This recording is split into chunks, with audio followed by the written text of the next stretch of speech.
सफलता पक्की है यूट्यूब चैनल पर आपका स्वागत है। नमस्कार दोस्तों।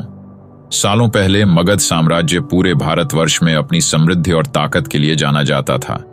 इसका शासक घनानंद अपार वैभव और सत्ता का धनी था, लेकिन मगध की दीवारों के भीतर एक अजीब सन्नाटा फैलने लगा था और इसका कारण था एक अदृश्य शत्रु जो उस समय मगध की सत्ता को हिला देने वाला था। कहानी की शुरुआत होती है एक साधारण युवक से जिसका नाम था विष्णुगुप्त, जिसे लोग बाद में चाणक्य के नाम से जानने लगे। चाणक्य का व्यक्तित्व साधारण नहीं था। वह अत्यंत तीव्र बुद्धि वाला, तेजस्वी और दूरदर्शी था। अपनी शिक्षा तक्षशिला के विश्वविद्यालय से प्राप्त करने के बाद वह मगध की राजधानी पाटलिपुत्र आया, जहां उसने घनानंद के अत्याचारी शासन की काली छाया देखी। एक दिन पाटलिपुत्र में एक बड़ी सभा का आयोजन किया गया। चाणक्य भी वहां उपस्थित थे। घनानंद अपने सिंहासन पर बैठे हुए अपने मंत्रियों के साथ राज्य के विषयों पर चर्चा कर रहे थे। चाणक्य ने अपनी निर्भीकता से राजा को राज्य की आर्थिक और नैतिक गिरावट पर चेतावनी दी। उन्होंने कहा, मगध की नींव हिल रही है, प्रजा दुखी है। अगर जल्द ही बदलाव नहीं हुआ तो इसका पतन निश्चित है। ये सुनते ही घनानंद ने ठहाका मारा और पूरे दरबार में चाणक्य का मजाक उड़ाया। घनानंद ने कहा, तू कौन है मुझे सिखाने वाला?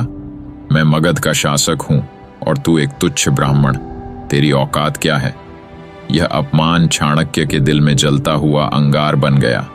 उन्होंने प्रतिज्ञा ली, आज इस दरबार में मेरा अपमान हुआ है, लेकिन एक दिन मैं इस सिंहासन को तुम्हारे नीचे से छीन लूंगा और मगध को एक नया भविष्य दूंगा। जब तक मैं तुम्हारे पतन का साक्षी न बनूं, तब तक मैं अपने जूड़े को नहीं खोलूंगा। चाणक्य ने अपनी योजना पर काम करना शुरू कर दिया। उन्होंने मगध की सीमा से बाहर एक युवा लड़के पर ध्यान दिया जिसका नाम था चंद्रगुप्त। वह युवक बहादुरी और नेतृत्व गुणों से भरा था। चाणक्य ने चंद्रगुप्त को अपना शिष्य बना लिया और उसे राजा बनने के लिए तैयार करने लगे। लेकिन चाणक्य जानते थे कि केवल सैन्य शक्ति से कुछ नहीं होगा। उन्हें घनानंद की कमजोरी जाननी थी। वह वर्षों तक मगध की राजनीति, उसके शत्रुओं और उसके सहयोगियों पर गहन अध्ययन करते रहे। इस बीच उन्होंने छोटे छोटे राजाओं और सेनाओं को अपने साथ मिलाना शुरू कर दिया। घनानंद को अब भी यह नहीं पता था कि उसके अपने महल में एक गद्दार पल रहा है। चाणक्य ने अपने जासूसों की मदद से घनानंद के मंत्रियों और सैन्य अधिकारियों में असंतोष फैलाना शुरू किया। धीरे धीरे उसके करीबी लोग भी चाणक्य की योजना में शामिल होने लगे। सबसे बड़ा झटका तब लगा जब घनानंद के मुख्य सेनापति ने चुपके से चाणक्य से हाथ मिला लिया।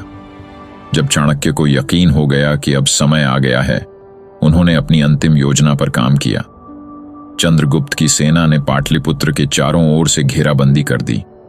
अंदर महल में घनानंद को विश्वासघात का एहसास हो गया था। उसे मालूम पड़ चुका था कि उसके अपने लोग अब उसके नहीं रहे।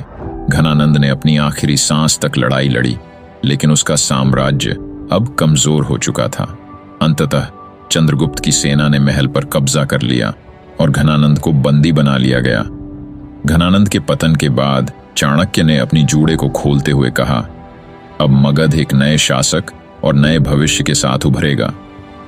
चंद्रगुप्त को मगध का राजा बनाया गया और चाणक्य ने उसके प्रधानमंत्री के रूप में राज्य को नई दिशा दी। यह मगध के इतिहास का वह मोड़ था जब एक साधारण ब्राह्मण ने अपने बुद्धि और साहस से सबसे बड़े साम्राज्य को नया जीवन दिया। ये कहानी सिर्फ चाणक्य और चंद्रगुप्त की नहीं, बल्कि उस दृढ़ संकल्प की है जो इंसान को किसी भी चुनौती का सामना करने का साहस देता है।